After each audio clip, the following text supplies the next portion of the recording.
So Wonder Woman 1984 spent way too long in development, and I really wanted to like this movie. I really liked the first one. A lot of people really liked the first one, and with good reason. It was a strong story with a lot of development.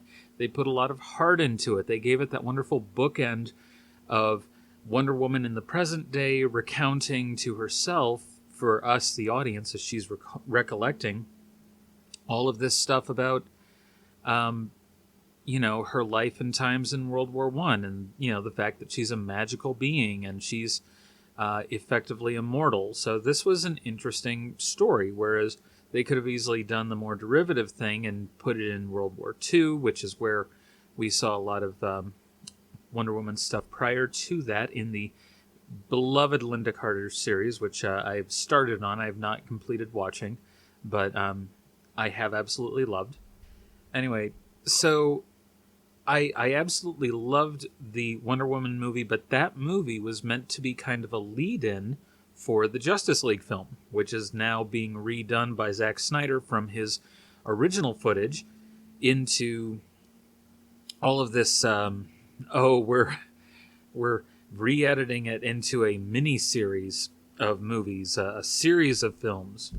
And honestly, back when I did a film recommendations episode on Justice League, I discussed it in depth and said, well, if there's all this content and it's written for this two-parter kind of structure with basically 6 acts, then you're going to have a harder time producing it in a 3-act structure, which is what you need to do for a single movie. This is a basic thing of movie making. Anyway, so I was like, okay, we're leading into the Justice League film. This has been long awaited. Now let's go check it out and see what happened. And it led to a scene that I describe as a go nowhere, does nothing vignette that the studio demanded since Wonder Woman was their big hit. And it was a surprise. They didn't think that it would be as big a hit as it was. But the thing is, let me go back a little bit and explain a bit more on the subject. So one of the reasons why Wonder Woman worked was because it was done in this interesting way. They did this bookend that tied it into the larger DC cinematic universe. That ended up being very popular as sort of a different take on the shared universe of the Marvel Cinematic Universe, which obviously DC has been trying to follow up with, and Warner Brothers, as a result, has had difficulty kind of keeping up with that. But let's not forget that Warner Brothers has all of the film rights for the Harry Potter series. They are the producers on that. Disney simply has the television broadcasting rights on that. So it's not as simple as just anything or whatever. So Warner Brothers does get a little bit from that, as I recall. Anyway, so you look at what led to the success of the Avengers. And, that was after a couple of failed Hulk movies, which I actually really liked. I actually thought that both of them were pretty good. I thought Ang Lee did an interesting job with the first Hulk. I thought that the Incredible Hulk with Ed Norton was actually really good. I genuinely did enjoy the Incredible Hulk. And they referred to it a little bit when they talked about things in the Avengers, where they introduced the new Mark Ruffalo Hulk, who ended up being the actor to play the role leading into the Avengers and beyond, where he said, the last time I was in New York, I kind of broke Harlem, and that was a great little nod to the Incredible Hulk. I liked that. I really did. And originally they were going to have Ed Norton come in and play Bruce Banner, and it was going to be this really interesting thing. But since that movie wasn't as big a success as they had hoped, it turned around and they decided to recast and everything, because Marvel and Disney and whatnot were all still in development about as to what they were going to do exactly, whether they were going to go with Fox as the main studio or what exactly. Marvel was having a bit of an odd time in terms of finding its footing. So they had a lot of success, obviously, with Iron Man and Thor. Now with Iron Man, you obviously have more of a Batman comparison, and obviously there were a lot of very popular Batman um, movies and TV shows leading right up to that. So you had this very strong um, role for a figure like that, where eventually they were going to, develop more Batman films starring Ben Affleck, and now that's kind of gone the way of the dodo. Largely because so much emphasis was put on the Justice League film, and they could not and would not simply take Zack Snyder off the film until the film had already basically been written and developed and mostly filmed. And they just had to have Joss Whedon come in and try and fix it, as they thought, because, and this is my personal opinion, the Justice League movie, even after Joss Whedon got done, was incredibly depressing. I mean, it starts with a song by Leonard Cohen called Everybody Knows that is played as a dirge. And it's shown over all these horrible scenes after this weird phone footage just of Superman randomly being spoken to by a couple of kids. And it is not a good movie. There's a reason why I did an entire fan edit of the film where specifically I focused on changing up that first 10 minutes, where I got rid of a lot of the opening crap. And I'm calling it that because that entire musical element is just terrible. That opening montage is god awful. I could not stand it. I tried to really go in with an open mind and everything. I really do try and give Zack Snyder chances. I got a lot of harassment on Twitter over this by some Zack Snyder fans, but let me just say this flatly. Zack Snyder is not a very good writer, and he's not a very good director. When it comes to direction, he mostly relies on the cinematographic effect of slowing down footage and then speeding it up, and having lots of blood splatter and objectification of both men and women, having the exaggerated body types of both. Now, here is my thing. I did a fan edit of the first 10 minutes of Justice League. It's available in some different locations on the web. You can check it out on my social media platforms, and I think it's not on YouTube because they wanted to block it. But in all honesty, I do try and discuss in my first 10 redo the very nature of Justice League and just how it really is. It has some substance there. It has some meat to it, but it's a problematic story that they went with in all of the ways that they adapted it.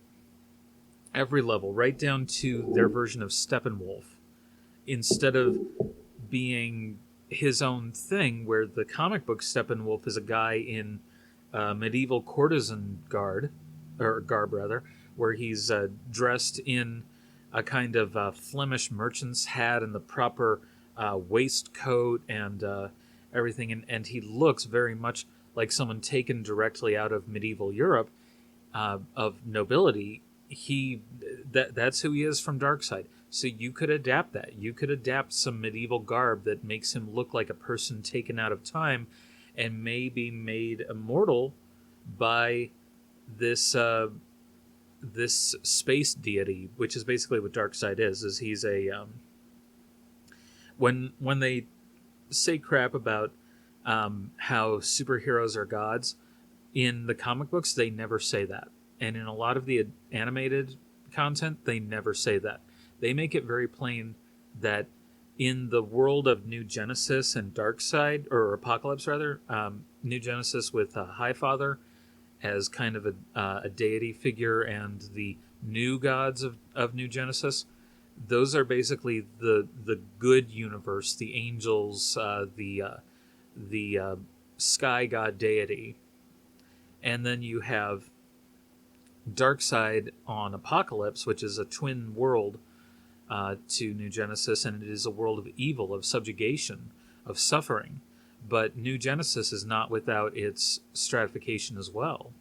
So anyway, when you look at the DC universe and the characters like that, when you're taking Steppenwolf, you're taking a page from a lot of material that has already been established in Superman the Animated Series, you got introduced to Steppenwolf and Intergang, and they were introducing new technology that could take down Superman and all the cops and give Intergang, which was this criminal organization, a massive leg up to basically rule wherever they wanted on Earth because they had better tech than anyone else. And this would in turn lead to subjugation of the world by Apocalypse when everything's in chaos from Intergang, and they come and bring order to that by taking down the criminal organizations and taking over the world, basically. Now, I go into all of this because a lot of this was established in previous media like the Justice League animated series and Justice League Unlimited, especially the latter.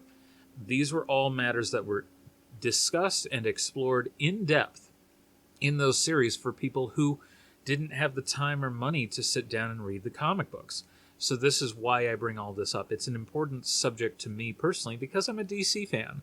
And I've gone through different phases where before the Batman movie came out, I absolutely was head over heels for Superman. I thought he was the greatest thing ever. I watched the original Superman movie easily a dozen times as a kid, if not more. It was one of my absolute favorite films. And why wouldn't it be? A lot of people loved it. It was sensational.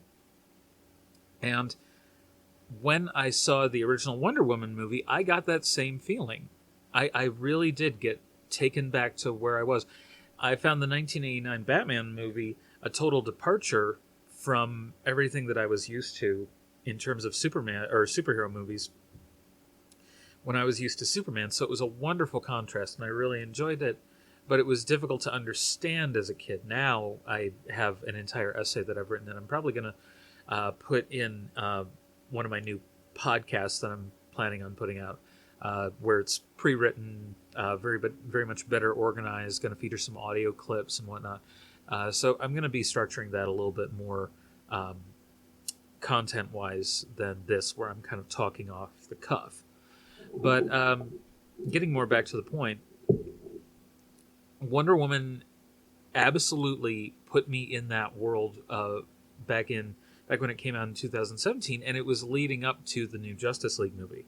So when that was a hit, they gave Wonder Woman a little scene that had absolutely nothing to do with the rest of the movie. You had that little intro montage, and then that was such a depressing moment that it's like, okay, well, Wonder Woman's a big hit. Let's give her something to do. Let's introduce her at the start and show that she's back in action, doing great things and saving people. So they gave her an entire action sequence that was absolutely unnecessary and had nothing to do with anything else in the story. Nothing. There was absolutely nothing going on in that story that was leading into anything else. And there's that element that I talked about in the first-hand redo of Ghostbusters Answer the Call, the 2016 film, came out the year before Wonder Woman, where I talk about Chekhov's gun. Chekhov's gun is a metaphor used in playwriting and screenwriting, where basically if you introduce something, if you have a whole scene where you make a big deal out of something, have it mean something for later in the story. So if you introduce a gun specifically, and you're talking about it at any length, then you have to have that come back. You can't just have it be idle chit-chat. It has to have some significance to play in later. And I've watched films like this, like it can be effective in children's media as well as other stories. So having that stuff introduced earlier does help a story. So if they bothered to introduce something in that sequence that had anything to do with anything else and wasn't just fan service, I would have felt fine with it. But as it is, the scene goes absolutely nowhere and does nothing and has no relevance to the story. If you want to introduce an element, go for it. But you have to be willing to actually write something into the scene that's going to relate to something else. Like, maybe that's the scene where she senses that something is wrong on Themyscira, and that's when we have the scene with the Amazons and Steppenwolf stealing part of the Mother Box, which is our MacGuffin for the story, the plot device, as it were, that brings forth the action to be resolved. He has something that he shouldn't have that's going to cause a lot of problems. In a given story, that's an element, okay? That's a storytelling element that's upset the natural order. All right, follow me so far? This comes up a lot when we're talking about Wonder Woman 1984, so bear with me. Now, by contrast with the Wonder Woman movie and then the Justice League film, you have Aquaman, which I found to be a surprisingly good movie. I found it unfortunate that Jason Momoa cannot seem to get away from Atlantis, since his first introduction to me was on the television series Stargate Atlantis. So that's just ironic to me, or, poetic justice. I don't know what you'd want to call it. But then we move ahead a couple of years. 2018, Wonder Woman 1984 is announced. It's like, okay, cool. It's going to be playing off of the popularity of the 80s aesthetic, kind of revival stuff in, the current decade. Oh, people are looking back about 30 or 40 years and saying, oh, wasn't the 80s and 90s look kind of weird and interesting? And the music was kind of interesting. So you ended up with that playing into things with stories like Guardians of the Galaxy, in terms of the color schemes and the designs and everything. And then, of course, you had Thor Ragnarok, where that was a heavy element in a lot of the scenes, with the bright colors and stark contrasts, and the way it looked like it was ripped directly from a sci-fi comic, where everything was colorful and full of lots of angles in the background, so it looked like this rich and interesting alien world full of stuff that you don't understand why it's that way, but it is. So I thought that was really cool. They went all out on the costuming in terms of just making it fully weird, and that's great. You had music by Mark Mothersbaugh, better known as one of the lead singers and songwriters for the popular 80s band Devo, who have a great catalog of songs. I highly recommend you look them up. But he actually got into writing soundtracks, and the director was like, look, I want a definite 80s synth pop sound, something that is really unique. And originally I thought, oh, was this maybe done by Daft Punk, who'd borrow a lot from that sound of the 80s and even the 70s, where you have this interesting high fidelity sound where the basses are really rich and clear and deep, and the upper tones are in the treble range and whatnot, are really a solid and interesting sound. So you get that interesting contrast between the interplay of the ranges of notes. And then you have that play again into the Mark Mothersbaugh soundtrack for Thor Ragnarok. This is where I'm getting in depth on a lot of this weird stuff, because none of these movies are made in a vacuum, okay? Everything that we see is the result of years of development, at least, with writers and creative people working on the look and feel of things, working on the soundtrack, auditioning different pieces by different songwriters and seeing what direction they want to go. Everything about the development of a movie comes from casting and writing and redrafting stories and working on it. So in this case, they brought back Patty Jenkins as the director. And unfortunately, as I said from the beginning, this film feels like fan service. It feels like they wanted to make a sequel to Wonder Woman and have a lot of fan service in it, but not really focus as much on having a consistent story. Now, our story takes place in 1984, but we also get this long sequence that has that takes place on Themyscira with Diana as a girl. And I'm okay with this, except I think it was just an excuse for them to bring back Robin Wright and Connie Nielsen as uh, Antiope, pardon my pronunciation, and Hippolyta, which I believe I'm pronouncing exactly correct. Anyway, so I was glad to see their characters again, but their vignette, their scene, is mostly there just to teach young Diana that uh, if you don't go through all the steps, if you take shortcuts and cheat your way through things, then you aren't a winner. Basically, you don't have a real victory. A victory has to be fair and equal and true.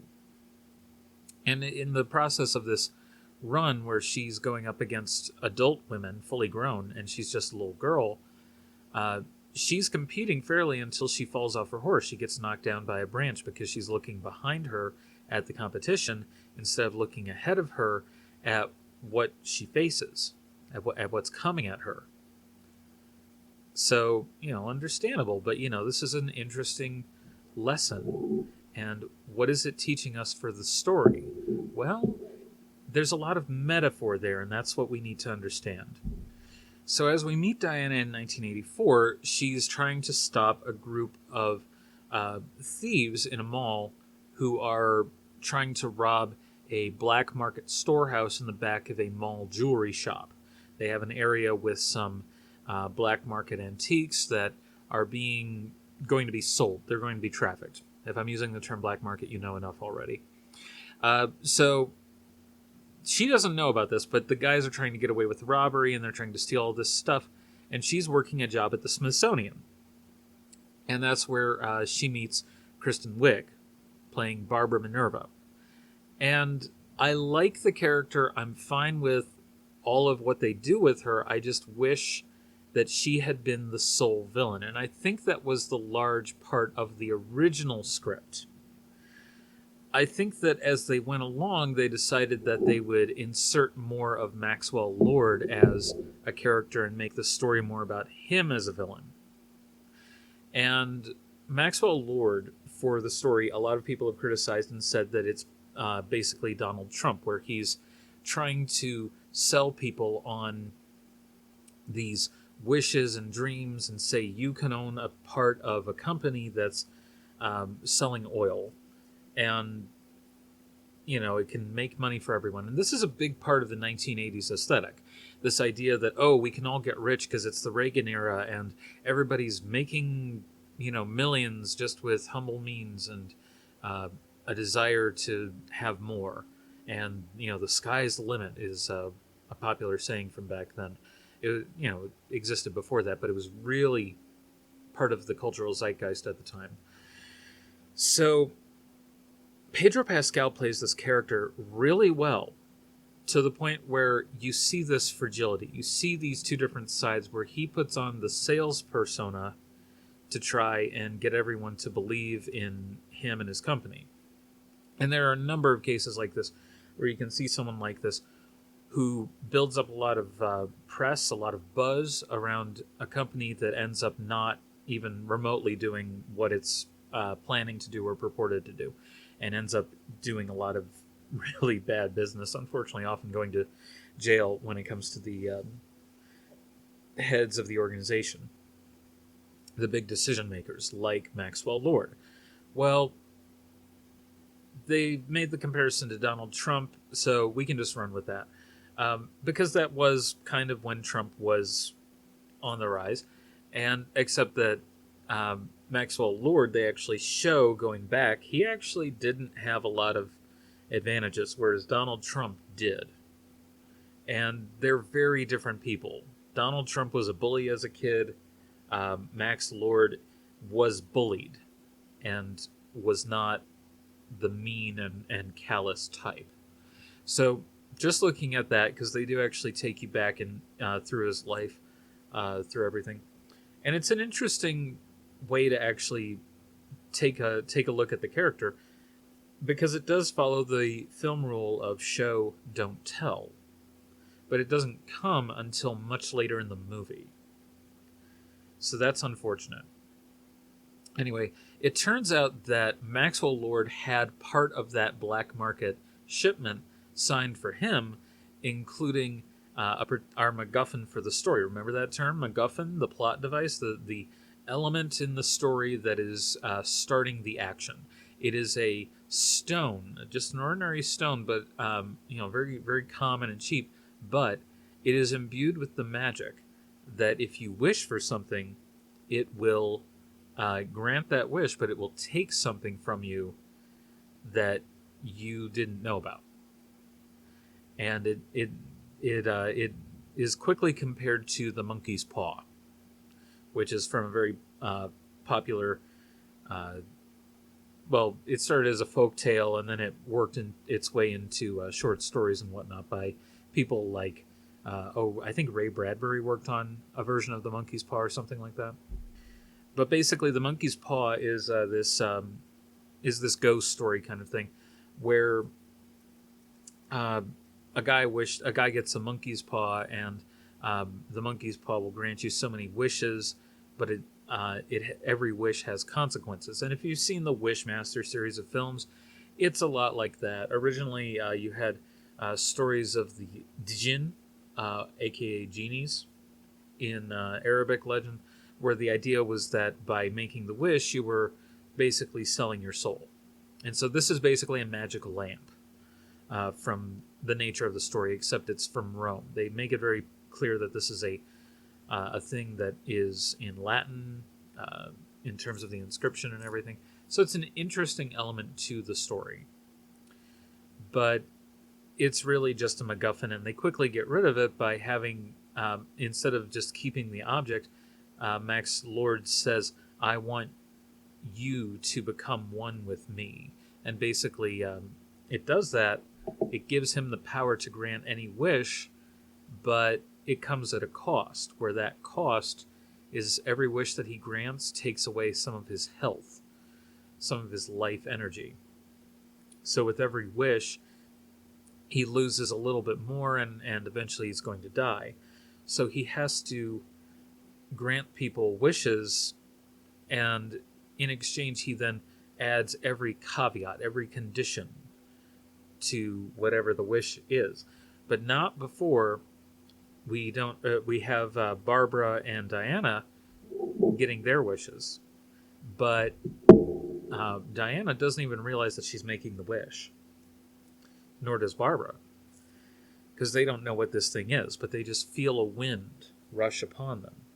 And what's happening is, at one point we see Diana eating alone in a restaurant after talking things over, and this is before she hangs out with Barbara, and they're having fun, and they become really good friends, and they really like each other. And this might not be the first time that Diana has had a female friend, but she's feeling alone at the one cafe, so this is her suddenly having the same experience, but enjoying having that connection with another human being, since she went from being a princess on Themyscira, where she was surrounded by Amazons who all, tried to love and care for one another, to being alone in a very multifaceted society. So this is a very different element to the Wonder Woman story. She's alone, and she doesn't have the connection that, and she hasn't had that connection for about 60 years, given the timeline. Maybe about 55 years if we want to be a bit more close to accurate. But she finds herself missing Steve, and this is after she talks with Barbara and says, I really, he was the only guy for me, and I can't love anyone else. And it's like, in 50 years you haven't met any other guy who is remotely as good. This was literally just the first man you've ever met. No man, whether the first man you've ever fallen in love with or what, is going to be the only one for you. I realize that, that's where we get back to that little vignette on Themyscira, where she's so busy looking back that she doesn't see what's coming right at her. You see?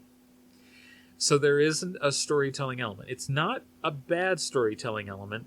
it just tends to get lost in a lot of the fan service. And that's really the problem here. So, as we go through the story, we get a lot more with Barbara, where she basically starts to decline as a person as she starts to wish that she was more like Diana. But she doesn't know, of course, that Diana is Wonder Woman. So she is basically sapping all of this power from Diana and doesn't realize that, there's so much there that she's taking from Diana. So she ends up having super strength and super speed, and this drunk that accosted her earlier is, harassing her a little bit again, and she decides, I'm going to take you on and beat the snot out of you. Well, we see a real turn in her character when a previous guy, a homeless guy who lives in the park that she's become friends with, and she bothered to give some food to, in the same scene where she's walking through and then gets harassed by the drunk, that same guy comes up to her and is like, hey, what's going on? What are you doing? And she just tells him, mind your own business. She doesn't care. She doesn't care about him anymore. Prior to that, she would at least walk by, take some leftovers to him from what she had to eat, share what she could with someone who was obviously having a hard life and couldn't, do any better than sleeping on a park bench, and probably hadn't had a meal or a bath or anything in a long time. So she didn't have that element of mercy anymore, that compassion. She had lost touch with the kind self within. So as she was gaining confidence in herself and that empowerment, she was losing touch with a lot of who she was. And there's a very interesting element you can get into that with when you discuss personal journeys, when you're talking about a person losing touch with compassion and who they are in order to gain clout or face or whatever you want to call it. And I don't think Kristen Wiig necessarily lends too much to it, except as the nervous person. She doesn't lend much to the character of Cheetah, which is the alter ego, the more confident, strong version. But anyway, we get a weird way of Diana getting Steve Trevor back. I won't go into, if you've seen the movie, you already know, but basically Steve is back for a large part of the movie since she made her wish. And it's interesting because she made her wish, and as she makes that wish, the stone takes from her something that she needs, something that's precious to her. So she ends up losing her powers gradually. And it's basically making her mortal, and eventually she might die. But she's the only one who can save the day here, because she's the only one who understands this world of magic and power and all of these dynamics. Anyway, so with all of that, Maxwell Lord keeps causing more and more trouble, and eventually we get to a scene where Barbara, catches up with Maxwell and basically becomes like his lieutenant. They buddy up because now she's going completely evil. She doesn't care anymore, and he's like, have I granted you a wish?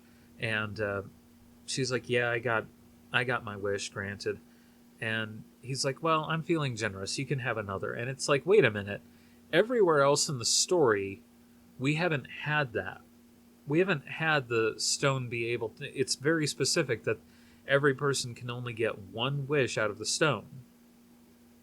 So, very much the Wishmaster rule.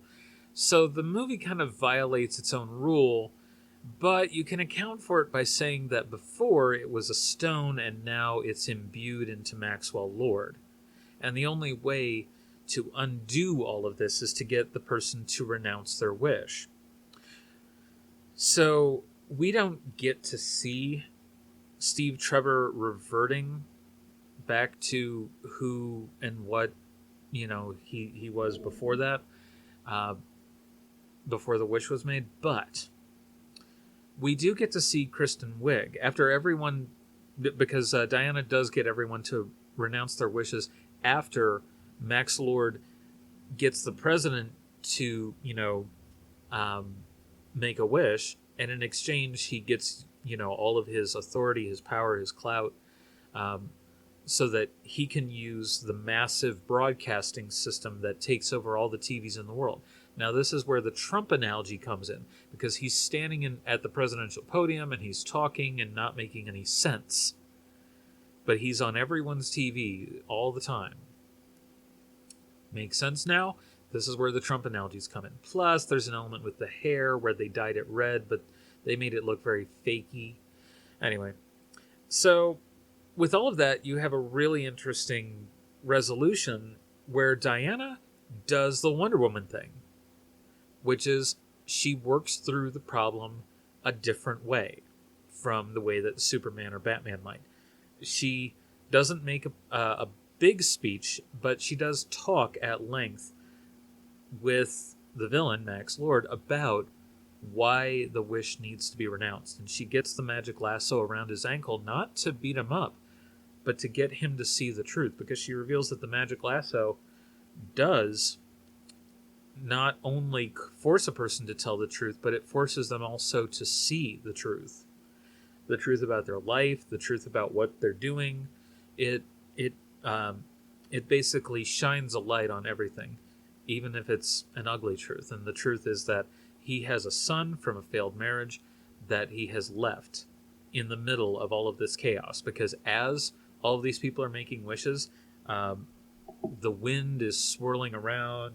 There's litter everywhere. A guy wished for a herd of cattle, and the cattle just winds up on one of the big green lawns in Washington. And it's like, well, wait a minute, I didn't mean to have the cattle right here. And it's like, well, you wished for it, it's granted. The second wish that Barbara ends up making is that she wishes she was more like an apex predator, so she becomes that half human, half animal creature of the cheetah, which, she already mentions that she loves the cheetah, she loves that particular creature, and this is partially in commenting on how she loves Diana's shoes and how she struggles at just walking in heels. Well, then don't wear heels. Or maybe don't wear stilettos. This is just my opinion, but maybe go with a wedge or a platform heel or even a Cuban heel. There are lots of wider heels that offer you more stability than stilettos. Or go for heels that are not as tall.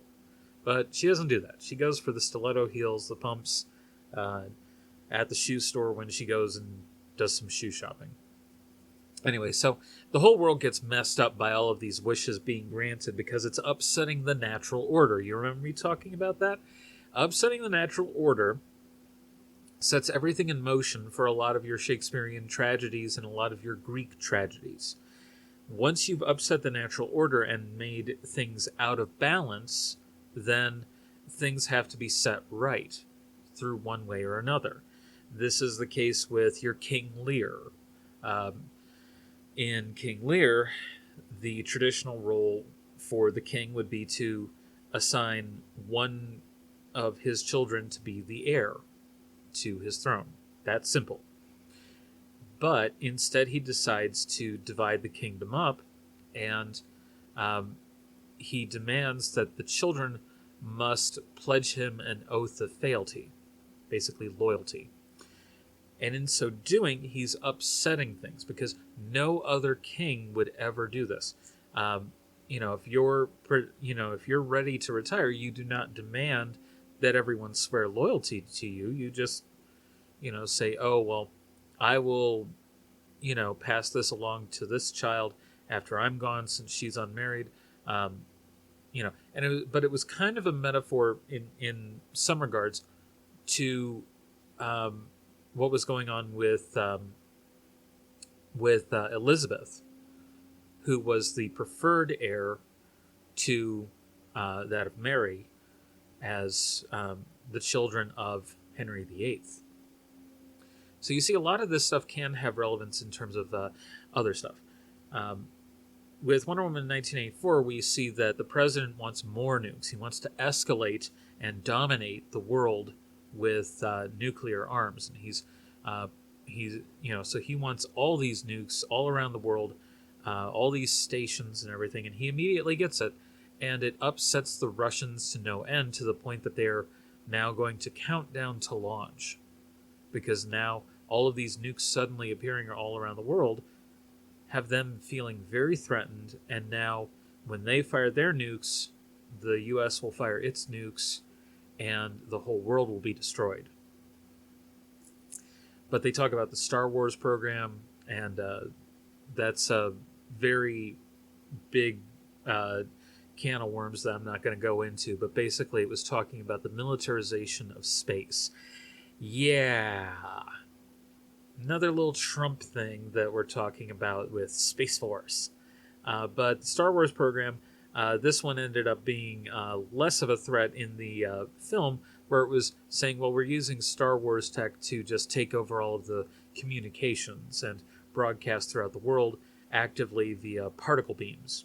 Okay, interesting enough element. But the main element there is that because there are particles involved, where particles are being shot to the satellite and bounced back down, it is effectively like literally touching someone, which is part of the magic involved in Max Lord's wish granting. You have to have physical contact with whoever it is, and he wants to be able to physically reach out and touch the entire world with all of this, but that's the only way he's going to be able to. So it's a little bit of a plot contrivance that they have to do it that way. It's kind of a third act MacGuffin, if you will, that they're introducing, instead of introducing that early on, which would be really good. You have a news story about it, just insert it. Talk about it in the story at some point early on. That's the Chekhov's gun rule.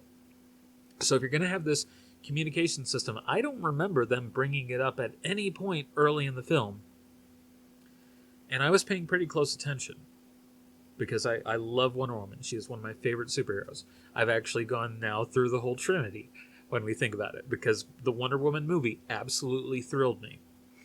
I was more thrilled by Batman the Animated Series than I was by Batman 1989, but it was all part and parcel at that time for me. Not so much the Batman Adam West series, because that was so much of a divergent form of Batman. But I did enjoy a lot of the elements of the Batman stories that we saw through the animated ventures over the years. And then when we finally got around to Batman Begins and the Nolan-verse, that actually was enough of a thrill for me, and then the Arkham-verse subsequently, that I felt really invested in that particular character and felt really good about it.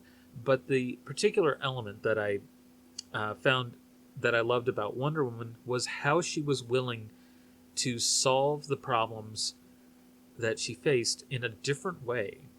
And when I saw Professor Marston and the Wonder Women, I actually really liked how that was an element of the concept when they came up with her.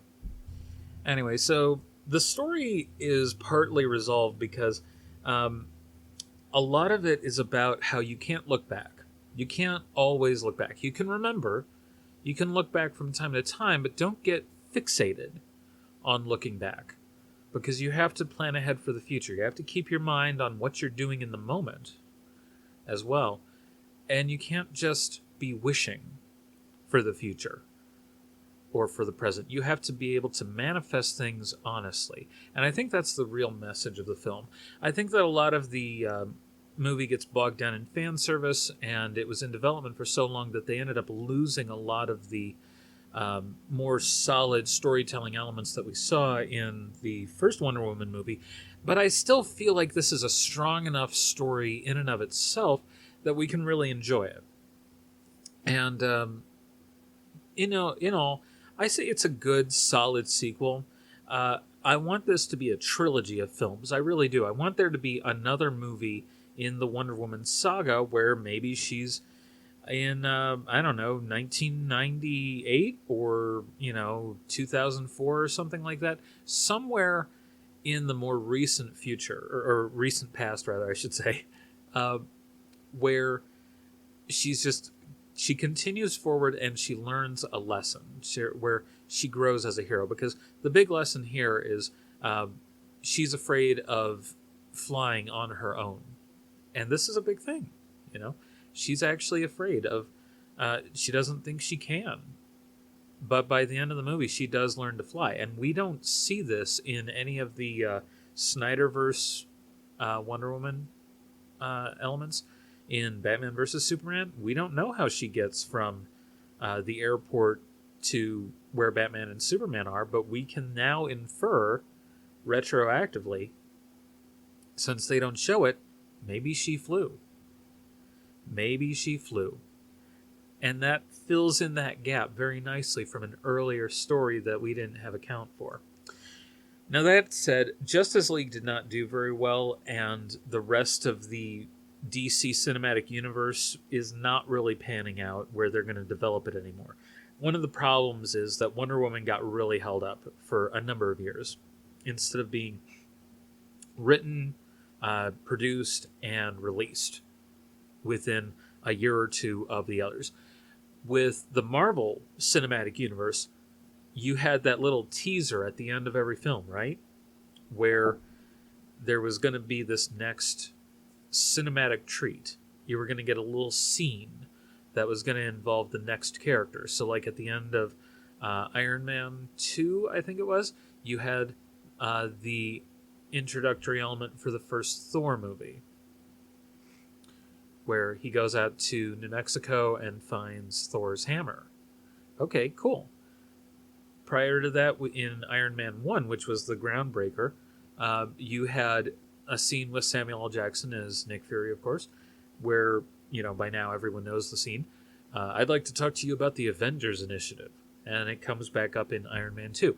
So about the Avengers Initiative. Yeah, we decided that you are not cool enough to join the Avengers. And it comes back in the Avengers where they decide, okay, we won't tell Tony Stark about this, but then here comes Tony Stark, and he's actually on the way to save the day because he hears about this stuff and decides, I'm going to go save the day because I'm Iron Man. So he just has that free agency since he's a multimillionaire and decides he's going to do that. There's an element there where Tony is gradually growing and learning, and I think Iron Man 2 is easily better than Iron Man 3. I don't have to explain that to anyone who follows that series. But my main element here that I'm getting at is, since the DC Cinematic Universe is kind of dead for right now and is maybe going to be revived, they haven't been producing the content as regularly as Marvel has. Marvel had all of its stuff. They actually had so many ideas for production that they were able to let some go and then bring them back later, like Black Panther and Black Widow. A lot of black stuff for some reason. Anything with black in the title seems to be easily let go and then picked back up. But Black Panther specifically got picked back up and became a huge hit. So I have to make the direct comparison, because then you get other stories like Spider-Man Homecoming, which was obviously a big hit. You can see my review of it. And I really enjoyed that one. Then you had Spider-Man Far From Home, which was interesting as well. It was a pretty good follow-up. And even with the Avengers, you had Avengers, then you had Captain America, the Winter Soldier, and then you had Captain America Civil War, which was really Avengers the Civil War, but it was coming after Age of Ultron. So basically the idea was that every 6 to 12 months, you would have a new Marvel movie. You would have Thor the Dark World, you would have Thor Ragnarok. And going back and actually watching the first Thor movie and then Thor the Dark World and then Thor Ragnarok, I actually ended up really enjoying those. And while they're very different stories from one another, and the characters are very distinct, I did at least enjoy them. And that was an important element. One of my personal favorites ended up being Ant-Man, which I was really worried was going to be weighed down by characters who would just be like generic dude bros when they kept emphasizing that one scene. The one where The guy's like, "Whoa, dude, you're Ant-Man. You disappeared or something." It's like, wow, I really wish that that is not all that the story's about. And it ends up not being about that. It ends up being a heist movie, which is good because a heist movie with superheroes is more interesting. They haven't done that before. Being willing to change up the formula a little bit in terms of your development of the character and making it very much a story of a mortal person who just has an amazing piece of technology that they develop hails back to Iron Man, but in a different enough way, where this is an ex-con. He's living on the skids. He's not very successful. And by that route, Ant-Man 2 was very much a good follow-up, where again, even though he's had all this success, he was part of the Avengers Civil War, with, where he was actually on the side of Captain America and everything. That's an interesting element where he like got, huge and was, very much part of the global news there for a minute. Now he's, back humble and is under house arrest where he's not allowed to go anywhere. And now we have to work a story around that. So they ended up making a decent and interesting story centered around all of that. The storytelling itself was fairly intelligent. A lot of the dialogue was very intelligent. They brought back the characters of the other ex-cons, which I was worried were going to dominate the first film, and they gave it so much of a balance.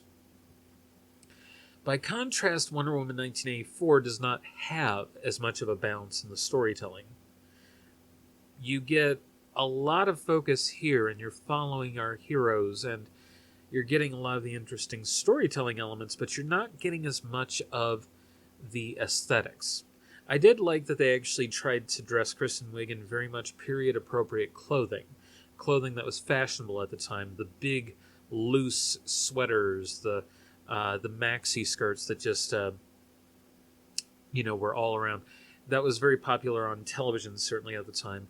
And the big hair. They didn't so much give Gal Gadot that look as she tried to have more of a classical, refined look. And that gave us something interesting where then Kristen Wiig envied her and wanted to be more like her with the natural hair, the natural demeanor, the natural beauty. But Kristen Wiig felt like she had, Barbara Minerva felt like she had to live up to that. And people didn't get as much of an impression from her. Even her own boss, who interviewed and hired her, didn't respect her enough or even recognize her. She hadn't made enough of an impression, but was just brought on for some reason. I feel like that's such a betrayal to the character, but it plants that seed of she is often forgotten about. She is often not remembered. She lacks a lot of confidence in herself. So what I really want for like the third movie is for her to come back and to be kind of a different character. But as it is, I'm pretty sure that Kristen Wiig's character is basically not going to be anywhere here. I have seen Cheetah and Wonder Woman interact in animated adventures, and it's been really good. When they've done that, it has been very rewarding. That I could easily recommend. That said, there is an entire sequence in this film that takes place in the Middle East, and it is very painful. It's supposed to happen in Cairo. It's supposed to be the Middle East, but it is there's a lot of stereotypes about Muslims in the Middle East that gets put in there, and it's very awkward. You can't tell right now, but I'm making a cringy face because it's really painful. That said, when I was discussing the film on Twitter with some folks, I said one way that they could have changed this in terms of the writing is if they had just made this out in Silicon Valley. Okay, it's 1984, right? Okay, let's say it's somewhat in the spring. Okay, now let's say that Max Lord goes out to California, to Silicon Valley, and he talks with a guy who is developing a company that's developing a computer, right?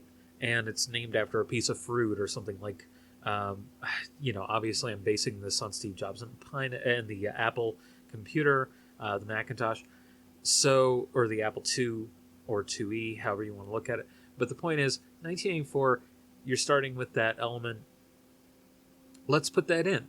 Let's make that part of the story and be like, I want my company to be very successful. I want to dominate the world of personal computers. I want to innovate everything and put one of my computers in every home in America and sell those computers to people and everything. Just make that part of the story, because you're in 1984.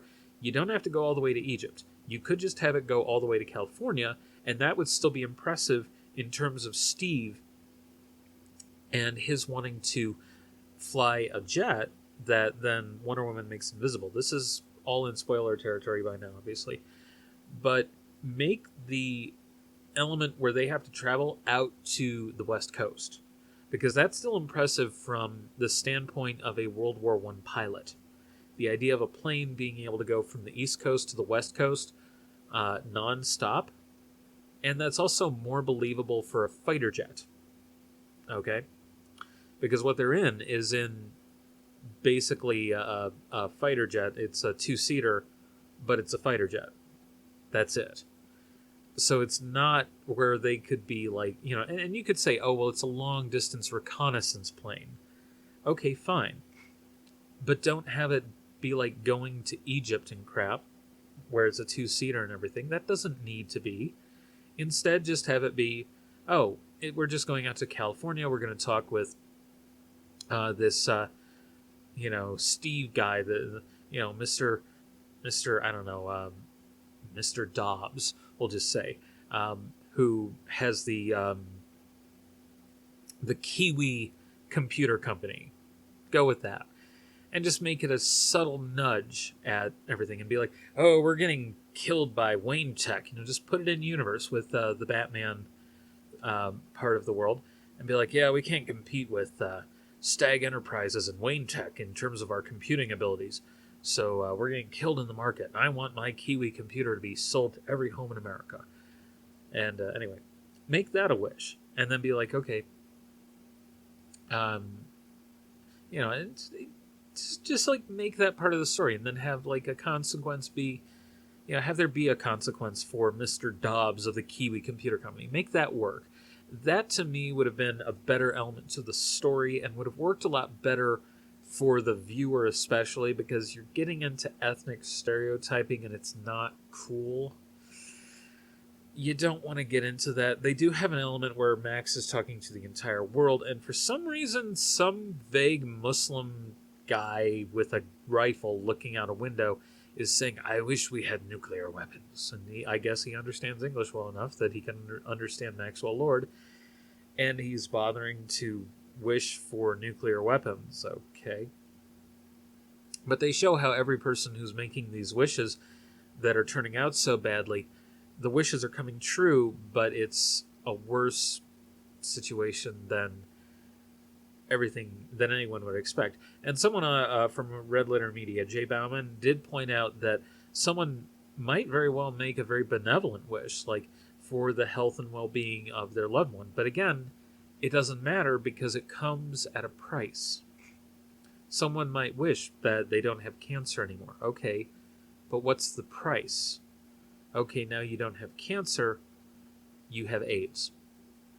You could have any other number of problems occur where you don't think of it. That's the problem with the wish element. It's a good element. It's a good plot device. I'm not saying there's a problem with that in the story. What I'm saying is you don't want this happening where everyone gets their wishes granted because of the problematic nature of this particular plot device. It would cause the world to be destroyed. It is known throughout history to cause the downfall of a civilization because people get their wishes granted, but it comes at a terrible, terrible price. So, for some reason, Diana shows up in the big shiny gold armor that you've seen in all the promotional stuff, and it looks ridiculous. in all honesty. I know they developed it for the movie, but they could have easily left it out. But they make it a plot element that, oh, when the Amazons were fleeing for Themyscira, one warrior stayed behind, and this is her armor, and it is the stuff of legend and everything. And all it's building up to is a mid-credits scene where we get Linda Carter saving the day as basically, an Amazon who is also basically a kind of proto Wonder Woman. But it's a good cameo, and I really liked it. It was a lot of fun, especially after seeing the 70s series and kind of falling in love with that, even though it has its little cheesy, corny moments and scenes where you see a stunt person clearly descending from somewhere, and you can see the shadow of the crane in the sunlight. Yeah, that's actually in there. That's in a scene. I'm not even kidding you. But as it is, I thought it was a good, strong movie. As I said, it was bogged down by fan service, and that one sequence in Egypt that could have easily been switched any other way. You could have had it where Max Lord goes and visits a parody of Donald Trump in New York, who says, "I want to be the most successful real estate developer, and someday I want to be president," and everything, and have it all come at the cost, and everything. Have that be an element, but they didn't want to do that because it might have felt a bit too on the nose. So instead, I think maybe going with having Max Lord, maybe say, "Oh, I just visited a real estate developer in New York, and now we're out in California, and I'm talking to Mr. Dobbs of the Kiwi Computer Company." Have that element in there. It would have worked really well. But we can't put the proverbial genie back in the bottle, or unscramble the eggs, or unspill the milk, whatever you want to call it. We can't undo this. It's done. The story is what it is. We're going to have to live with it. And it's not as good as it could have been, but it's better than so much other stuff. It's better than what Justice League is being turned into currently by Zack Snyder. You can look up my first 10 redo of the Justice League on that, but in that one, I show a re-edit of the first 10 minutes of Justice League, where I cut out a lot of the unnecessary stuff, and I ended up having a lot of fun and did an entire re-edit of the movie, but mostly focused on that first 10 minutes because that's the priority for filmmaking, is the first 10 minutes to build the world and construct everything for the audience and put them in the place where it's like, okay, now we're getting into the story. Now that everything's established, what's the world like? It's like this. Anyway, so yeah, what do I give Wonder Woman 1984? Well, it loses a mark for some of the problems that I noted, the fan servicey stuff and the, let's just call it racist stuff, the very ethnocentric look at the Middle East. Yeah, very painful stuff. But it wasn't horrible. So overall, it gets a 4. I'm being a little generous there, but it would otherwise get 3.5. But it gets a 4 out of 5 because I don't want to hate this movie, and it spent so much time in development, and I kept saying to DC, just release the movie. Just release it on streaming. It doesn't matter. Yeah, you're not going to have your summer blockbuster that you were planning on, and you're going to instead release it over streaming and in the theaters in Christmas.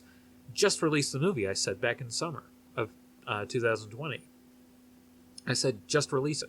Put it out on streaming. Find a way. Work this out, because we have been waiting now for a couple of years and have really wanted it to come out, and instead we've got Justice League, we've got a really good Aquaman movie, but that's about it, and you guys need to be keeping this up. 2019, where were you? Were you doing anything? No. And that's a problem. You gave us a Harry Potter movie or two from Newt Scamander's character, the Fantastic Beasts and Where to Find Them, but that's it. But yeah, you need to keep it going. You need to keep the machine producing. You need to have the writing and development be smart and in keeping with the same universe. You have to be willing to develop the story and give it the good bookends. When I talk about bookends and framing, This is a good storytelling element that comes from a lot of novellas that you might read, where you're looking at a story and you use that framing element. And this goes all the way back, where you have a framing element that's at the beginning and end that talks about what the story is about, and gives us a narrative element that helps bring it all back and say, oh, this is happening long after this happened. Let me tell you the story of, whoever. You saw it in the Lone Ranger movie, where there was this framing element at the beginning and end, and you see it in films like The Cabinet of Dr. Caligari, which is the first horror movie, and I could go on about that one. So in the first Wonder Woman movie, we did get that framing element of Diana in the present day, and she gets a photograph print from Bruce Wayne as a gift, saying, hey, I want to be friends, let's talk, and whatnot. And this is leading into the Justice League movie. This one, it's standing alone. And it's very much, I think, the writer and director both saying, let's not look back at the crap that was Justice League and all of Zack Snyder's crap. Because Zack Snyder is a Randian, which the Ayn Rand people call their belief system objectivism, which is basically just a very different kind of philosophy I won't even go into because I've talked about it at length prior in reviews of the Atlas Shrugged films. But here's the thing. Zack Snyder is not a good director. He puts a lot of this stuff into his films that don't work. So, for example, there's the Christ imagery, but that's directly insulting to when we're talking about Superman. But that's directly insulting to Jerry Siegel and Joel Shuster, two boys from Cleveland, my hometown, who were Jews and decided to make their superhero based on Moses. It's like, okay, you've got this Superman who helps the world. What's he like? Well, he was the sole survivor of a doomed race of people called the Kryptonians who lived on a distant planet, and he is imbued with power by our yellow sun and everything, and but he was sent away in a spaceship, which is just like Moses on the river in the basket. So that's that element. When you get to Batman, he's orphaned at a young age.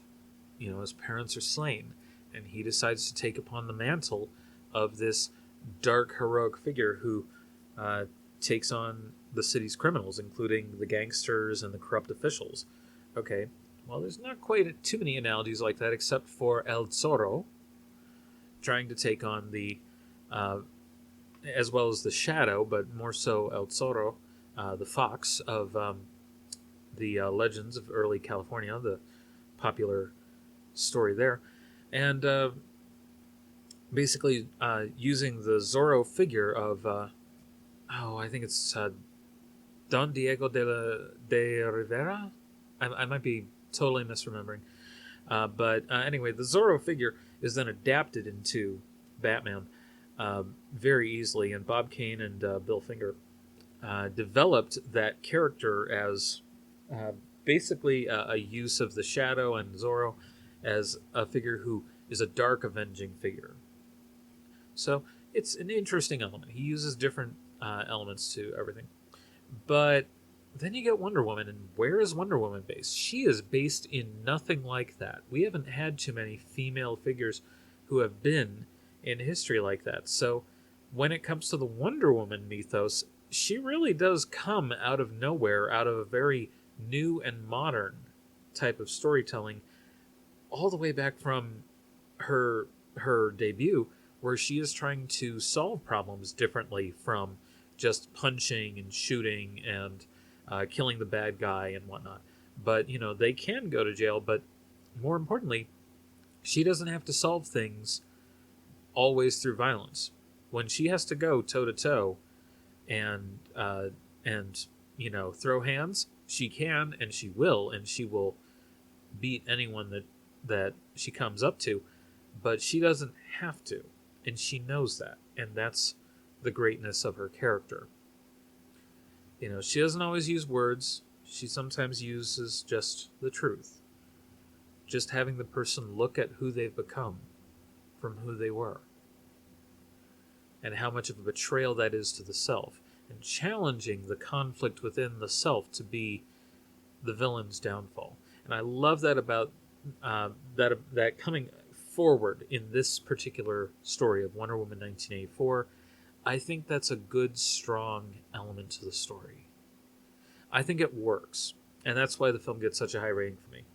As a quick addendum, I actually found out something interesting about the day after I bothered to record my entire blog on Wonder Woman 1984 in the greater DC cinematic universe here.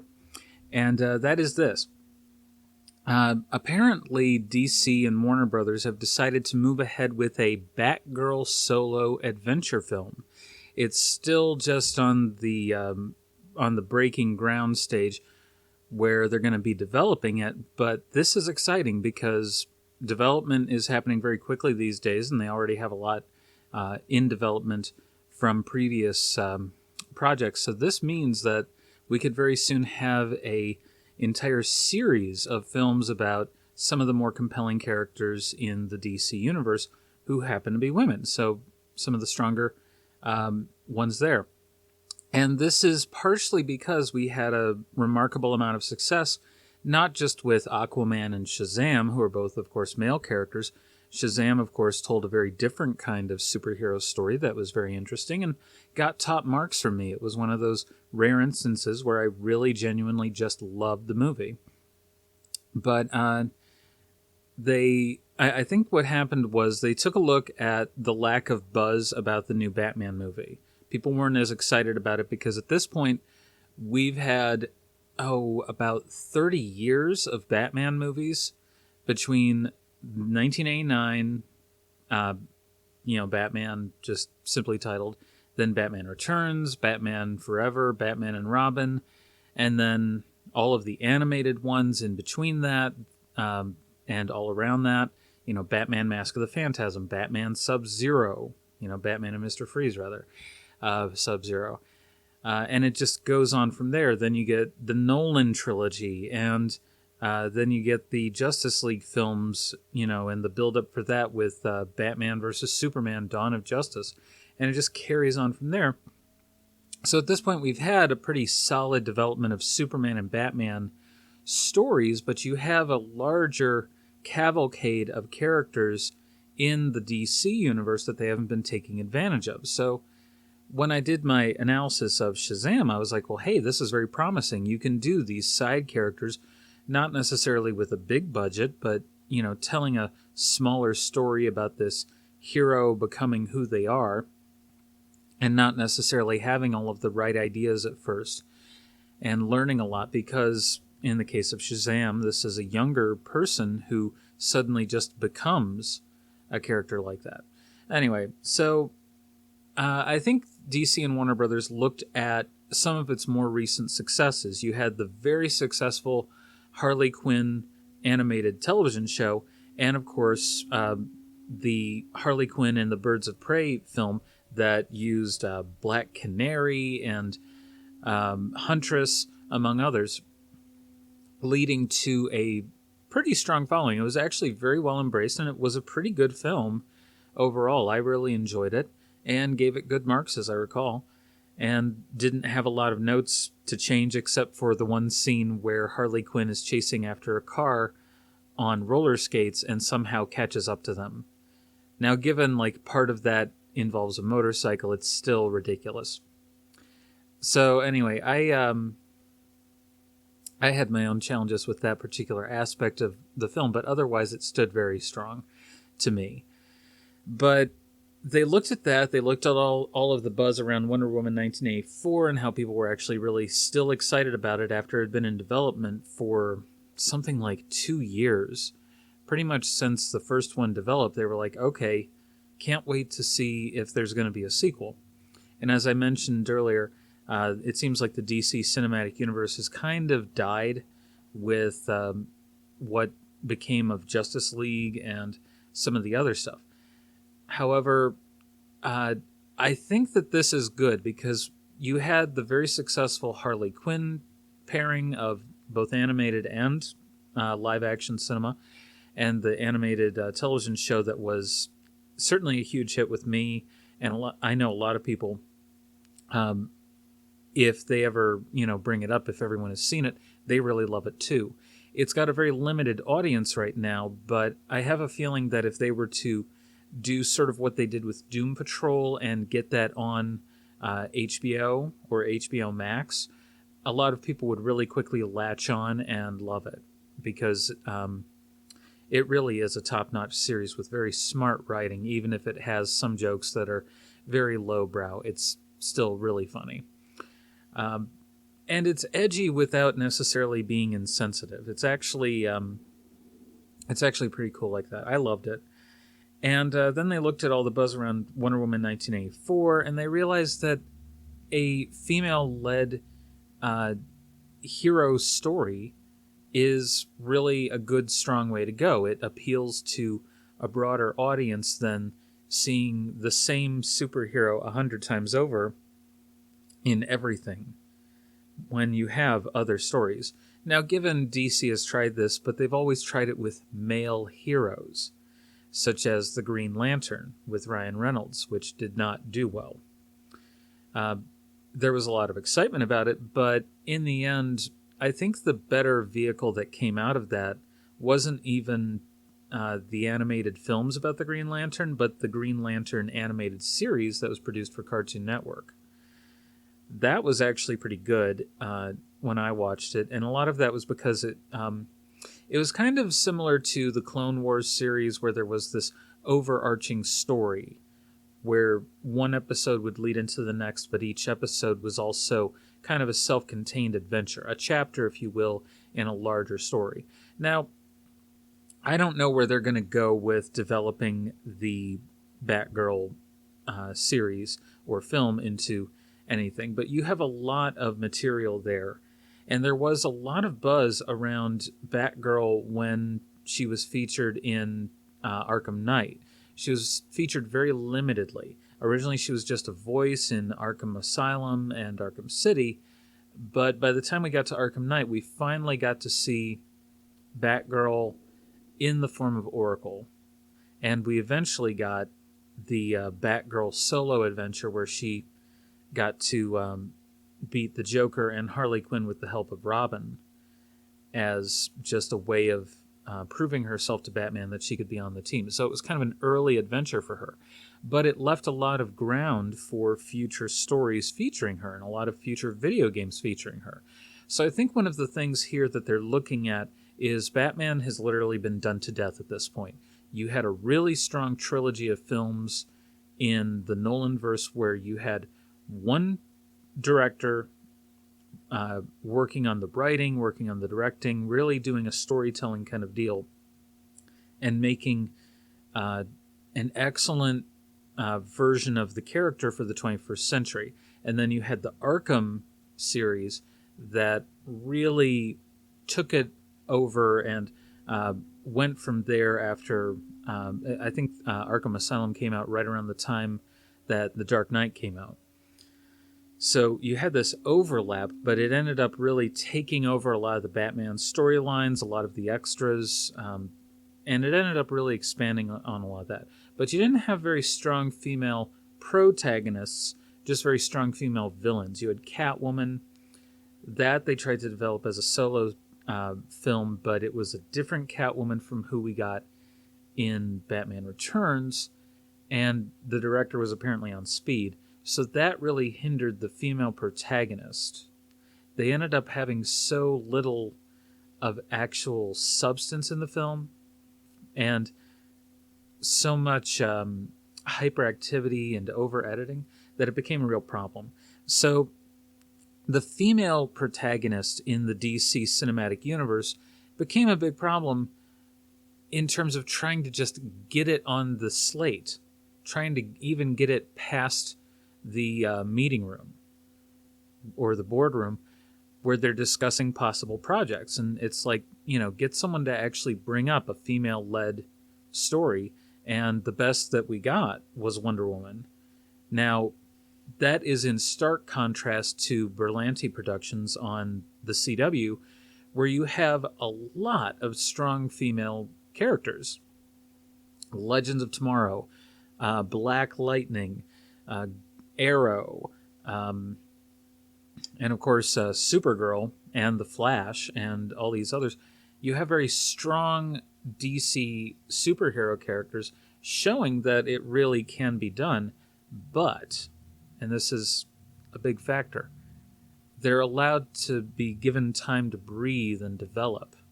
They're allowed to work in their own way so that one story is kind of, its own thing. For a while there, Supergirl was actually part of a separate universe in the DC television universe. And they eventually, after they did a big inter-franchise event, where there was a crossover between characters, they finally did a thing where he or she is part of the main universe with all of the others, which is fine. It was kind of a mess when they decided to do that anyway, but they were trying to have a universe that was separate. So the Flash was in the same universe as the Arrow, who was in the same universe as the Batman, but as far as we could tell, there was no Supergirl in that. There was no Superman in that.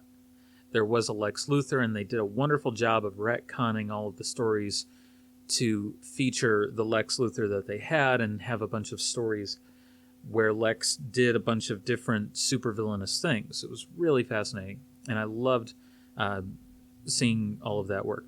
But in terms of developing the character and showing all the strengths and weaknesses and personal journey of the character in the form of basically a television drama, like a soap opera kind of deal, it works. Now, in terms of Batgirl, you have to worry about developing all of that within a movie. And most of the time they want you to do it within about 90 minutes, and you have to set up the world within 10 minutes. That's just the rule. 10 minutes represents the first 10 pages of the script, usually. And you have to do a lot to set up the world visually, narratively. You have to show different characters that you're going to be involved with. You can't really waste time. So that being said, doing that with Batgirl, it seems like they're probably going to have to go back and maybe rely a little bit on stuff that they were already developing for either the new Robert Pattinson one that I don't know if it's been shelved or canceled or whatever due to COVID. It's probably just been shelved for now.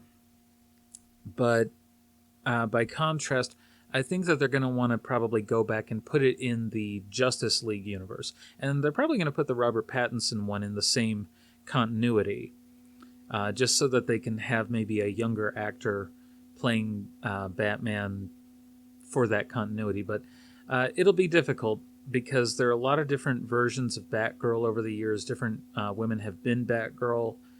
I'm interested to find out what goes on with that. But I think that DC and Warner Brothers finally just realized that they really needed to play to their strength instead of going with the same old stuff that has worked since the late 80s and early 90s. So that gave us Wonder Woman 1984 finally. That gave us, the hope that we might get a Batgirl movie. We got a Stargirl television series that's pretty good. And it just keeps going from there. The more we see of these strong female protagonists, it's not necessarily just for the girls or just for little kids, but it really is trying to be for everyone, because having a strong female protagonist as the title star doesn't necessarily mean that we only get stories involving that character, but we also get stories involving other characters around that person who are also male and are not necessarily the best people when we meet them or wind up as the best people as we get to know them. So it gets to be an interesting exploration of different characters and people, but also gets to focus on story and drama. So as it is, It would be great if we got like an Anne Hathaway solo Catwoman movie after she did such a strong showing in The Dark Knight Rises. That would be great, but I doubt they're ever going to do that. So, looking at all of these possibilities, I hope you agree with me that this is a really powerful possibility for DC and Warner Brothers and all of us DC fans who, have kind of had to enjoy the Marvel Cinematic Universe rather, and go with that as a really good supplement, but we still kind of come back to the DC world. Anyway, thanks for clicking over and listening to all of my diatribe about this. Hopefully it wasn't too boring and was rather engaging. If you want more, please check out the rest of the videos on my channel. I do try and upload semi-regularly, and I will be putting together a podcast eventually with things more clearly written out. So you can look for the Bowler Brim podcast wherever available. And that'll be coming out as soon as I can kind of get some things together in terms of organizing my production, getting some of the different audio elements together, and trying to put it together into a more solid and decent production. But in the meantime, I do have riffs available of some really bad movies that you can also check out. And of course, I'm on social media, Twitter and Facebook. Just look up Claudia or Claudia Reviews. I'm right there. It's easy to find me. I'm on Twitter, I'm Claudia Reviews. On Facebook, I'm just Claudia. And of course, I'm also on Twitch, and I like to do streams of games from time to time where I talk through things a little bit for you. So hopefully that's a lot of fun for you. I do hope that you enjoyed this video, as I said. And if you want to, you can support me on Cash App, Venmo, and Patreon. Links to those are available on my social media pages. You can check those out. So, again, thanks for clicking over. Take care. Bye-bye.